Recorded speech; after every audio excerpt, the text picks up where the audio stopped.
नमस्कार दोस्तों। आइए सुनते हैं मुंशी प्रेमचंद्र जी द्वारा लिखी कहानी कामना तरु। राजा इंद्रनाथ का देहांत हो जाने के बाद कुंवर राजनाथ को शत्रुओं ने चारों ओर से ऐसा दबाया कि उन्हें अपने प्राण लेकर एक पुराने सेवक की शरण में जाना पड़ा, जो एक छोटे से गांव का जागीरदार था। कुंवर स्वभाव से ही शांतिप्रिय, रसिक, हंस खेलकर समय काटने वाले युवक थे।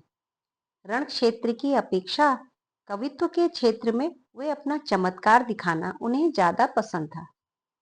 रसिक जनों के साथ किसी वृक्ष के नीचे बैठते हुए काव्य चर्चा करने में उन्हें जो आनंद मिलता, वह शिकार या राज दरबार में नहीं। इस पर्वतमाला के घिरे हुए गांव में आकर उन्हें जिस शांति और आनंद का अनुभव हुआ, उसके बदले में तो वह ऐसे ऐसे कई राज त्याग कर सकते थे। यह पर्वतमालाओं की मनोहर छटा, यह नेत्र रंजक हरियाली, यह जल प्रवाह, उसकी मधुर वीणा, यह पक्षियों की मीठी बोलियां, यह मृग शावकों की छलांग, यह बछड़ों की कुलेलें, यह ग्राम निवासियों की बालोचित सरलता, यह रमणियों की संकोच में चपलता, ये सभी बातें तो उनके लिए नई थी। पर इन सबों में बढ़कर जो वस्तु से आकर्षित करती थी, वह थी जागीरदार की युवती कन्या चंदा। चंदा घर का सारा काम आप ही करती। उसको माता की गोद में खेलना नसीब न हुआ था, पिता की सेवा में ही रत रहती थी। उसका विवाह इसी साल होने वाला था कि इसी बीच में कुंवर जी ने आकर उसके जीवन में नवीन भावनाओं और नवीन आशाओं को अंकुरित कर दिया।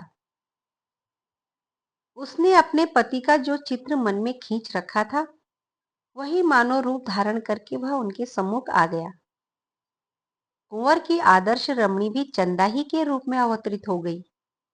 लेकिन कुंवर समझते थे कि मेरा ऐसा भाग्य कहाँ। चंदा भी यही समझती थी, कहाँ वो, कहाँ मैं। दोपहर का समय था, जेठ का महीना। खपरेल का घर मिट्टी की भांति तपने लगा। खस की टट्टियों और तहखानों में रहने वाले राजकुमार का चित्त गर्मी से इतना बेचैन हुआ कि वह बाहर निकल आए और सामने के बाग में जाकर एक घने वृक्ष की छांव में बैठ गए। सहसा उन्होंने देखा चंदा नदी से जल की गागर लिए चली आ रही है। नीचे जलती हुई रेत थी, ऊपर जलता हुआ सूरज। लू से देह झुलस जाती थी। कदाचित इस समय प्यास से तड़पते हुए आदमी की भी नदी में जाने की हिम्मत न होती। चंदा जल लेने क्यों गई थी? घर में पानी भरा हुआ था। फिर इस समय वह पानी लेने निकली क्यों? कुंवर दौड़कर उसके पास जा पहुंचे और उसके हाथ से गागर छीन लेने की चेष्टा करते हुए बोले, मुझे दे दो और भागकर छाह में चली जाओ। यह क्या पानी का काम था? चंदा ने गागर न छोड़ी। सिर से खिसका हुआ आंचल संभाल कर बोली, तुम इस समय कैसे आ गए? शायद मारे गर्मी के अंदर न रह सके। कुंवर, मुझे दे दो, नहीं तो मैं छीन लूंगा। चंदा ने मुस्कुराकर कहा, राजकुमारों को गागर लेकर चलना शोभा नहीं देता। कुंवर ने गागर का मुंह पकड़कर कहा, इस अपराध का बहुत दंड सह चुका हूं चंदा। अब तो अपने को राजकुमार कहने में भी लज्जा आती है। चंदा, देखो धूप में खुद हैरान होते हो और मुझे भी हैरान करते हो। गागर छोड़ दो, सच कहती हूँ, पूजा का जल है। कुंवर, क्या मेरे ले जाने से पूजा का जल अपवित्र हो जाएगा? चंदा, अच्छा भाई, नहीं जानते तो तुम ही ले चलो। कुंवर गागर लेकर आगे आगे चले, चंदा पीछे होली। बगीचे में पहुंचे तो चंदा एक छोटे से पौधे के पास आकर रुककर बोली, इसी देवता की पूजा करनी है, गागर रख दो। कुंवर ने आश्चर्य से पूछा, यहाँ कौन देवता है चंदा? मुझे तो नजर नहीं आता। चंदा ने पौधे को सींचते हुए कहा, यही तो मेरा देवता है। पानी पाकर पौधे की मुरझाई हुई पत्तियां हरी हो गई, मानो उनकी आंखें खुल गई हों। कुंवर ने पूछा, यह पौधा क्या तुमने लगाया है चंदा?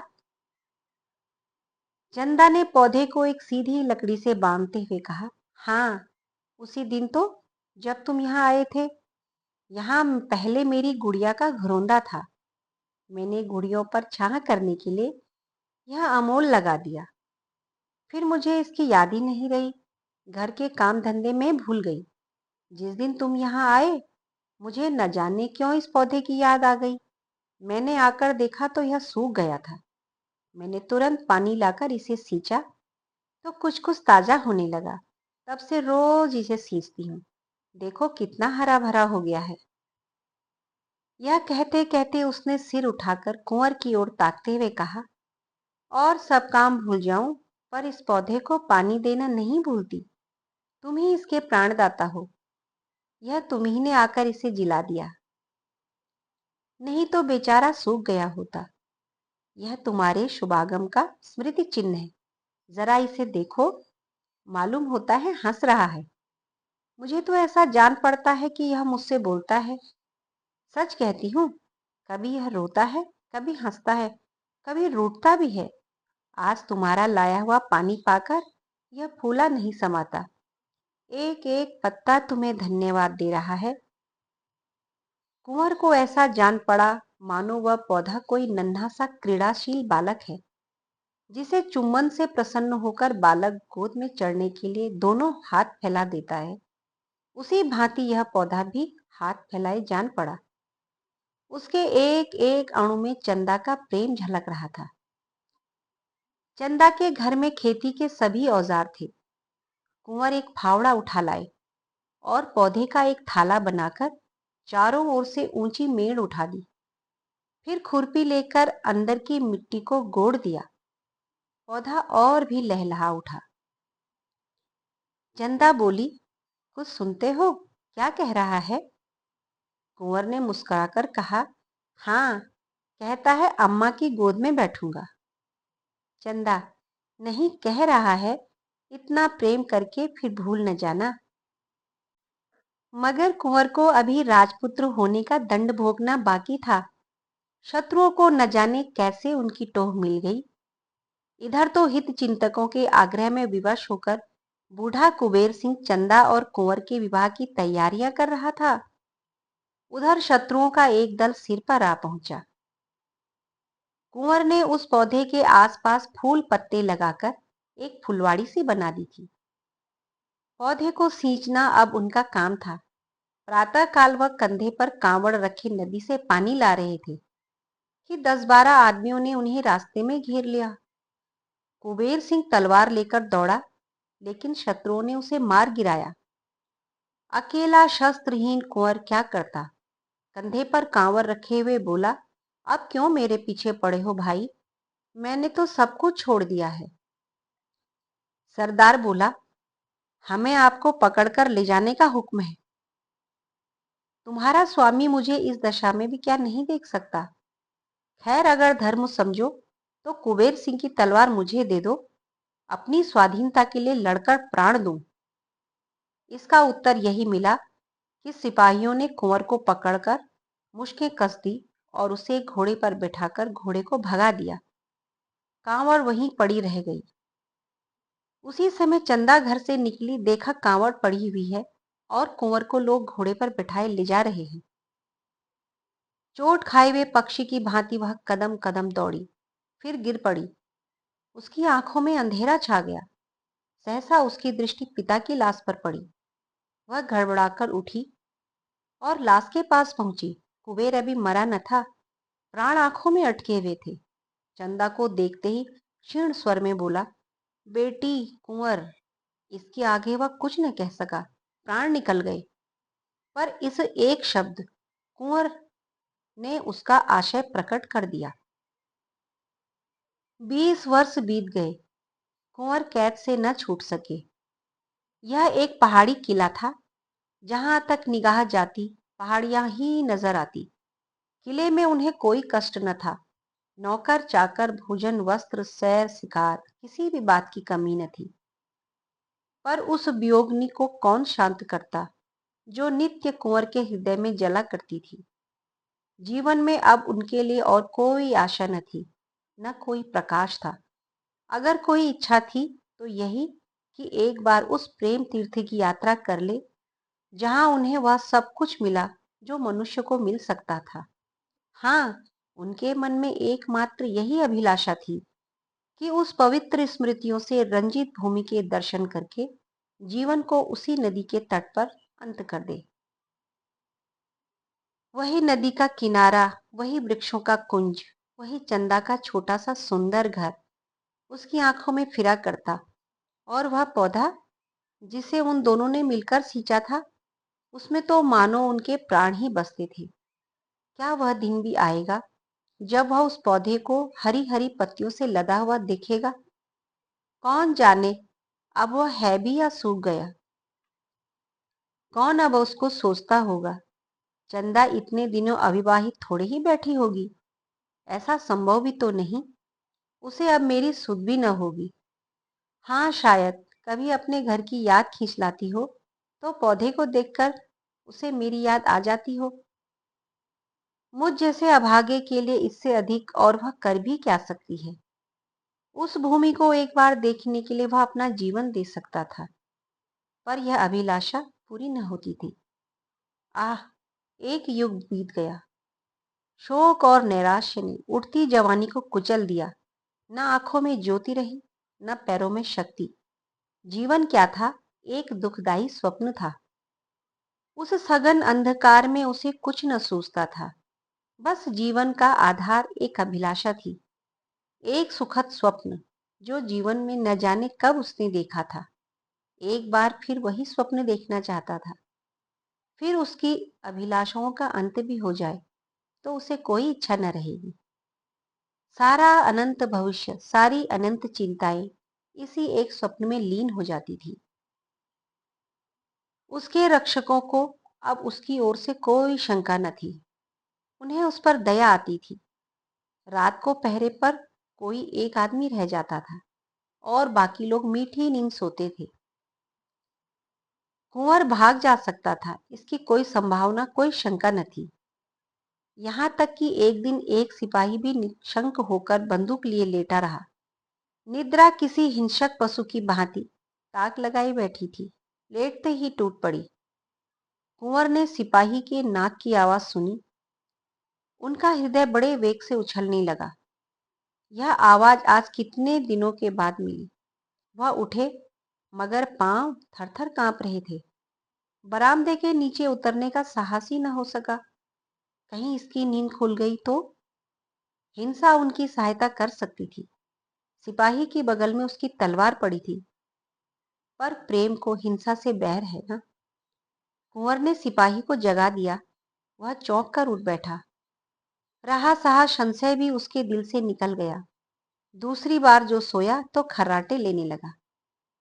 प्रातःकाल जब उसकी निद्रा टूटी तो उसने लपक कर कुंवर के कमरे में झांका, पर कुंवर का पता न था।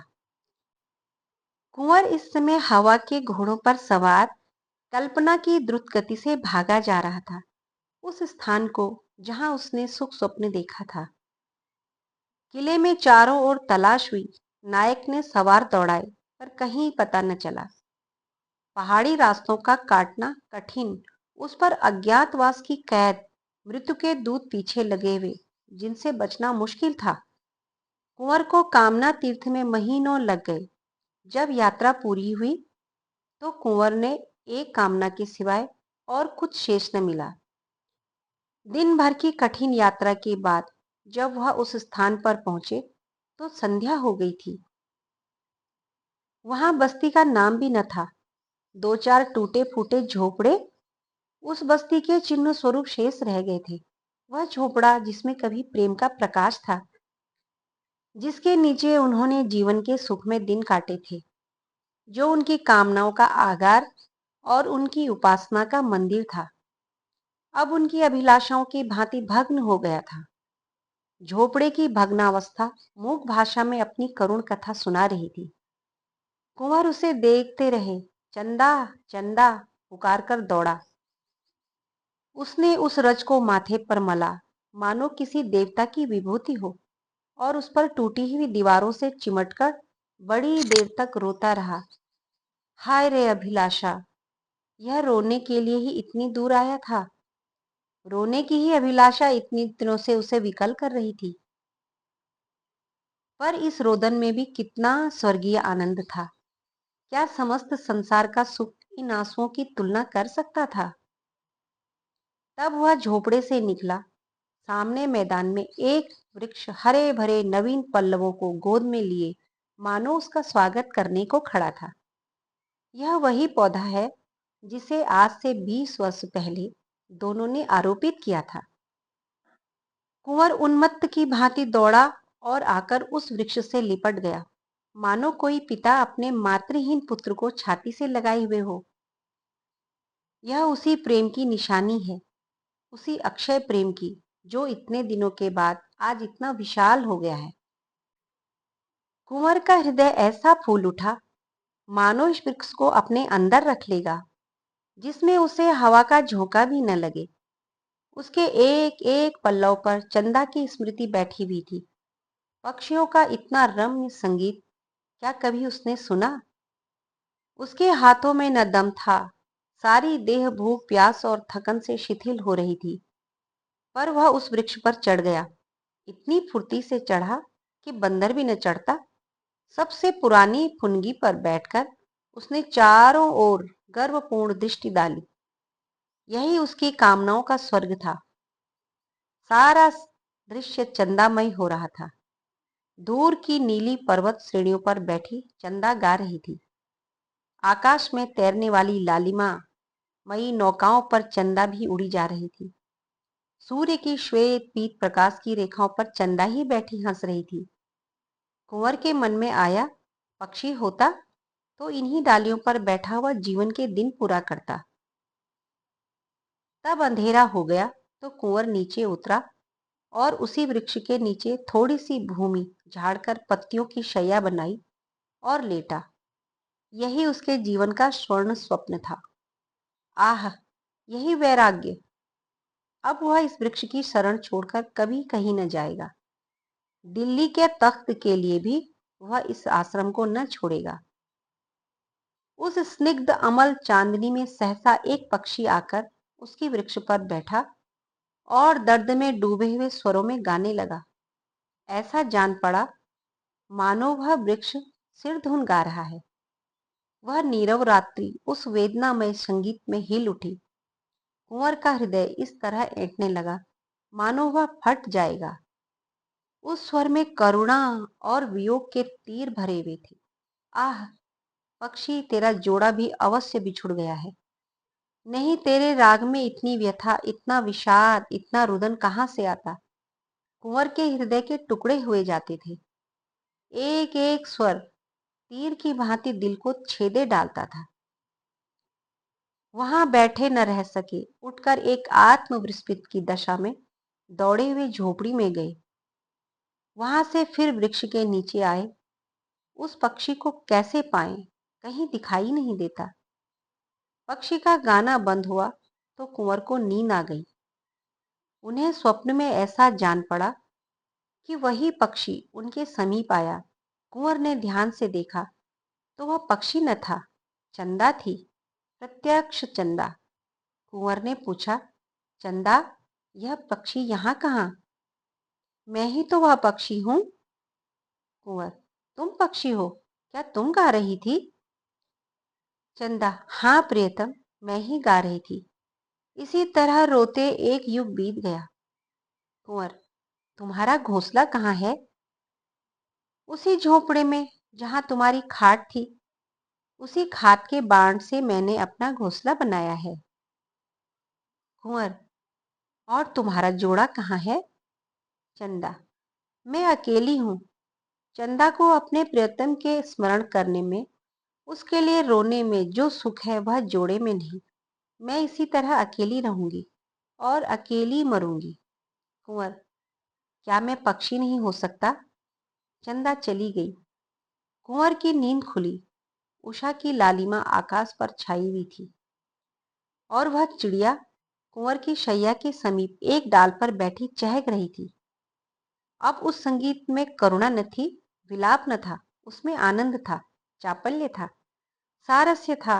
वह वियोग का करुण क्रंदन न हो, मिलन का मधुर संगीत था। कुंवर सोचने लगे, इस स्वप्न का क्या रहस्य है। कुंवर ने शैया से उठते एक झाड़ू बनाया और उस झोपड़े को साफ करने लगे।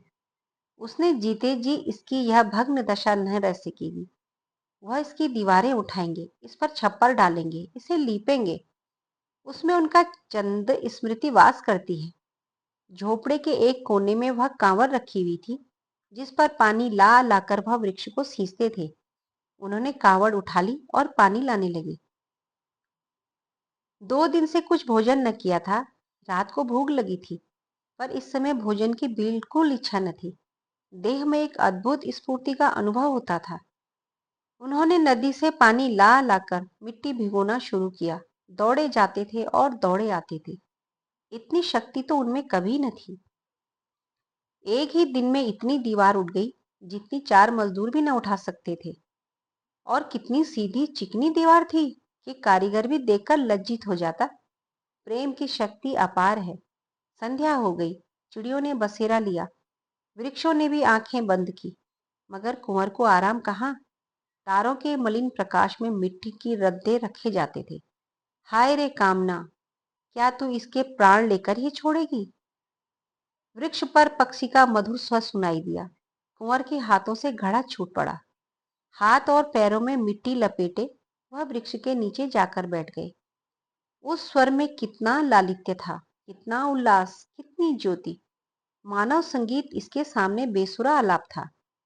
उसमें यह जागृति, यह अमृत, यह जीवक कहाँ। संगीत के आनंद में विस्मृति है, पर वह विस्मृति कितनी स्मृतिमय होती है। अतीत को जीवन और प्रकाश के रंजित करके प्रत्यक्ष कर देने से संगीत, संगीत के सिवा और कहाँ है।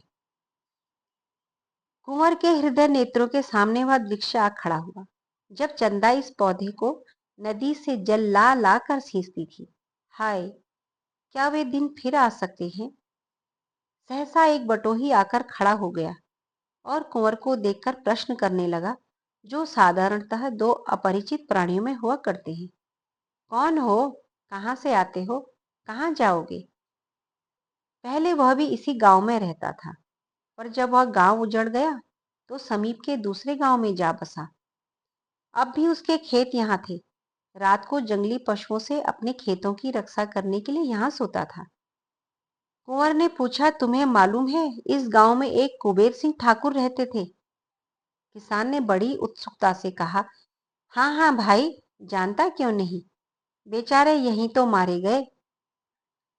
तुमसे क्या उनकी जान पहचान थी। कुंवर, हाँ, उन दिनों कभी कभी आया करता था। मैं भी राजा की सेना में नौकर था। उनके घर में और कोई न था। किसान, अरे भाई कुछ न पूछो, बड़ी करुण कथा है। उसकी स्त्री तो पहले ही मर चुकी थी। केवल एक लड़की बच रह गई। आह, कैसी सुशीला, कैसी सुघड़ वह लड़की थी, जिसे देखकर आंखों में ज्योति आ जाती थी। बिल्कुल स्वर्ग की देवी जान पड़ती थी। जब कुबेर सिंह जोता था, तब कुंवर इंद्रनाथ यहाँ भाग कर आए थे और इनके यहाँ रहे। उस लड़की की कुंवर से कहीं बातचीत हो गई। जब कुंवर को शत्रुओं ने पकड़ लिया तो चंदा घर में अकेली रह गई। गांव वालों ने बहुत चाहा कि उसका विवाह हो जाए। उसके लिए वरों का तोड़ा न था भाई। ऐसा कौन था जो उसे पाकर अपने को धन्य न मानता।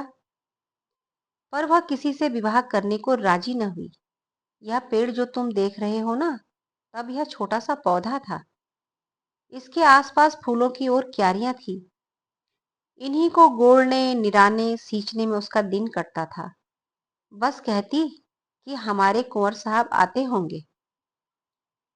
कुंवर की आंखों में आंसू की वर्षा होने लगी। मुसाफिर ने जरा दम लेकर कहा, दिन दिन घुलती जाती थी। तुम्हें विश्वास न आएगा भाई, उसने 10 साल इस तरह काट दिए। इतनी दुर्बल हो गई कि पहचानी न जाती थी। पर अब भी उसे कुंवर साहब के आने की आशा बनी हुई थी। आखिर एक दिन इस वृक्ष के नीचे उसकी लाश मिली। ऐसा प्रेम कौन करेगा भाई। कुंवर न जाने मरे कि जिए, कभी उन्हें इस विरहणी की याद भी न आती। पर उसने तो प्रेमी को ऐसा निभाया जैसा निभाया जाना चाहिए। कुंवर को ऐसा जान पड़ा मानो हृदय फटा जा रहा है। वह कलेजा थामकर बैठ गए। मुसाफिर के हाथ में एक सुलगता हुआ उपला था। उसने चिलम भरी और दो चार दम लगाकर बोला, उसके मरने के बाद यह घर गिर गया। गांव पहले ही उजाड़ था, अब तो और भी सुनसान हो गया। दो चार आदमी यहाँ बैठते थे, अब तो चिड़ियों का पूत भी यहाँ नहीं रहता। उसके मरने के कई महीने बाद यही चिड़िया इस पेड़ पर बोलती और सुनाई दी। तब से बराबर इसे यहाँ बोलते सुना। रात को सभी चिड़िया सो जाती हैं, पर यह रात भर बोलती रहती है। इसका जोड़ा कभी नहीं दिखाई दिया। बस बस फुटैल है, दिन भर उस झोपड़ी में पड़ी रहती है, रात को इस पेड़ पर आ बैठती है। मगर इस समय इसके गाने में कुछ और ही बात है, नहीं तो सुनकर रोना आता है। ऐसा जान पड़ता है मानो कोई कलेजे को मसोस रहा हो। मैं तो कभी कभी रो पड़ देता हूँ। सब लोग कहते हैं कि यह वही चंदा है, अब भी कुंवर के वियोग में विलाप करती है। मुझे भी ऐसा ही जान पड़ता है। आज न जाने क्यों मगन है। किसान तंबाकू पीकर सो गया। कुंवर कुछ देर तक खोया हुआ खड़ा था, फिर धीरे से बोला, चंदा, क्या सचमुच तुम ही हो? मेरे पास क्यों नहीं आती? एक क्षण में चिड़िया आकर उसके हाथ पर बैठ गई। चंद्रमा के प्रकाश में कुंवर ने चिड़िया को देखा। ऐसा जान पड़ा मानो उनकी आंखें खुल गई हो, मानो आंखों के सामने कोई आवरण हट गया हो। पक्षी के रूप में चंदा की मुखाकृति अंकित थी। दूसरे दिन किसान सोकर उठा तो कुंवर की लाश पड़ी हुई थी। कुंवर अब नहीं है, किंतु इनके झोपड़े की दीवारें बन गई हैं। उधर फूस का नया झप्पर पड़ गया है। झोपड़े के द्वार पर फूलों की कई क्यारियां लगी हुई थी। गांव के किसान इससे अधिक और क्या कर सकते थे। उस झोपड़े में अब पक्षियों के एक जोड़े ने अपना घोंसला बनाया। दोनों साथ साथ दाने चारे की खोज में जाते, साथ साथ आते। रात को दोनों इसी वृक्ष की डाल पर बैठे दिखाई देते। उनका सुरम्य संगीत रात की नीरवता में दूर तक सुनाई देता। वन के जीव जंतु वह स्वर्गीय गान सुनकर मुग्ध हो जाते हैं। यह पक्षियों का जोड़ा कुंवर और चंदा का जोड़ा है, इसमें किसी को संदेह नहीं। एक बार व्याध ने इन पक्षियों को फंसाना चाहा, पर गांव वालों ने उन्हें मारकर भगा दिया। धन्यवाद कहानी सुनने के लिए।